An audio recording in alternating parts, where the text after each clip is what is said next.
Okay, so if we're replacing the engine air filter, the first thing we have to do is come down here and pop the hood. And then this I bought because it came highly recommended on Amazon. So we're gonna go ahead and lift this up.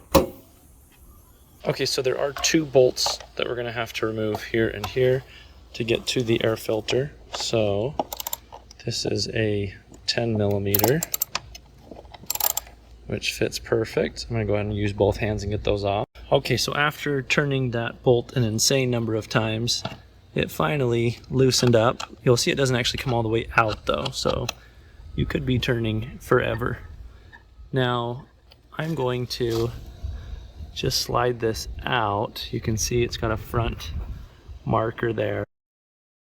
So we're just gonna open it, slide the old one out, slide the new one in, and then close it back up and screw it down. So here's my new one. It doesn't give me a top-bottom indicator, but there's only writing on the one side. So I'm gonna assume that just like the one that's in there right now, the writing side goes up, front goes to the front, obviously, and we're just gonna slide this one out. Sorry, I can't show that super well. And then we'll slide this one. There we go. So now we're gonna slide this one in. There we go. Pointing towards the front.